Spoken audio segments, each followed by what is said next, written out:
Hey everyone, and welcome to RUBIN'S Mind Lab, where we break down the latest research into what it really means. Ever wonder if playing video games can actually help you learn history better and how game designers know what works? Well, today we're diving into a fascinating study that uses games to understand learning itself, and it might just change how we think about educational games. So, imagine an educational video game. It is designed to teach you something, right? But a lot of studies that look at these games only check if you learned something at the end, like taking a test, or if you just felt like you were engaged. They don't always pay much attention to how you actually played the game.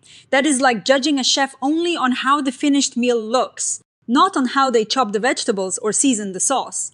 This new research says that paying close attention to how people play these games, what they click on, how long they spend doing things can give us super valuable clues.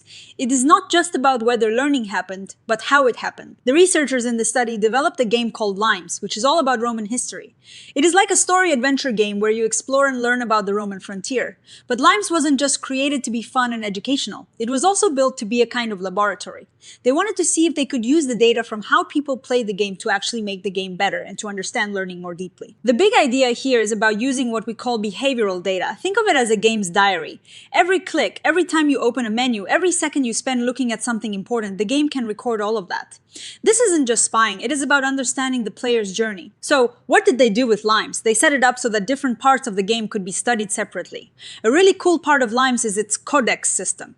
Imagine an in-game encyclopedia or a collection of extra info like facts about Roman soldiers, buildings, or famous people. You can choose to open these Codex entries during your game, but you don't have to. In earlier versions of Limes, they logged general things like how many times people clicked on the Codex and how long they spent looking at it overall. They ran some experiments and found something interesting. People who spent more time and clicked more on these optional Codex entries tended to do better on their history tests afterwards. This was a big clue. It suggested that these extra bits of information were actually helping people learn. It showed that it wasn't just the main story of the game that led to learning, but also how players chose to engage with the extra learning materials.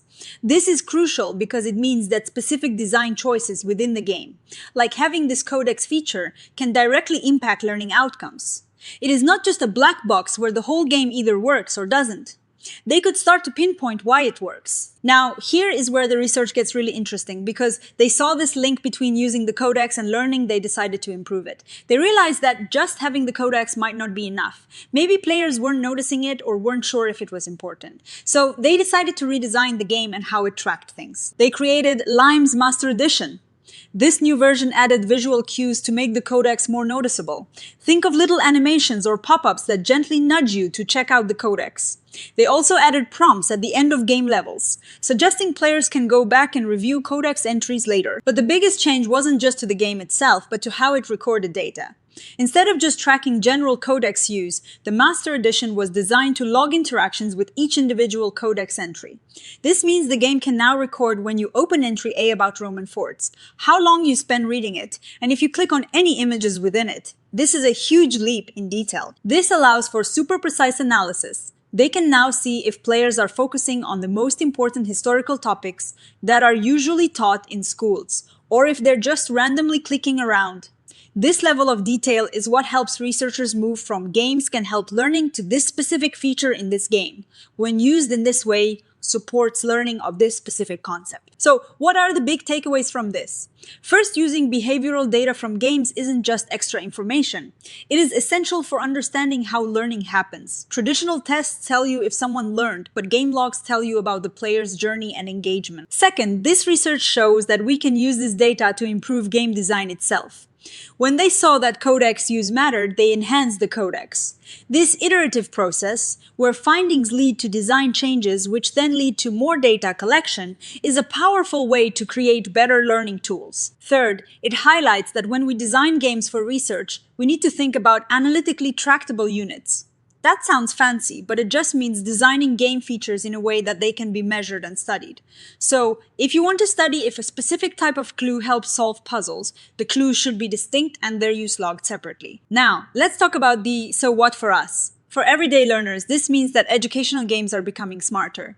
Designers are not just guessing what is fun or what might teach you. They're using real data to confirm what works and to make those learning features even better. This kind of research helps make sure that the time you spend playing educational games is truly valuable. For anyone interested in game design, especially for educational purposes, this study gives some great advice. Plan your data collection from the start. Design your game mechanics so they can be studied. And always think about how to guide players towards helpful content, like those optional codex entries. Of course, like any study, there are things they can't tell us yet. They're focusing on one game, limes, and Roman history. We don't know if these exact design principles will apply to teaching math or physics, though the underlying idea of tracking engagement with specific features could. Also, while they've improved the logging in the Master Edition, there is always room for even more detail. Future research could definitely look at how players interact with different kinds of content within games, not just text in the codex, but also images, videos, or audio. The Limes Master Edition, with its detailed logging, is perfectly set up for this kind of future exploration. It is exciting to think about how this data can reveal the subtle ways we learn when we're immersed in a game. So, the next time you are playing an educational game, remember that there is a lot happening behind the scenes. Researchers are using your actions, your clicks, and your time spent to figure out how to make learning more effective, engaging, and hopefully fun. It is a clever way to use the power of games, not just as teaching tools, but as research labs for understanding how we learn. What do you think about using game data to improve learning? Let us know in the comments below. And if you found this breakdown helpful, please hit that like button. Subscribe to RUBIN'S Mind Lab for more science deep dives and share it with anyone who loves games or learning. See you next time.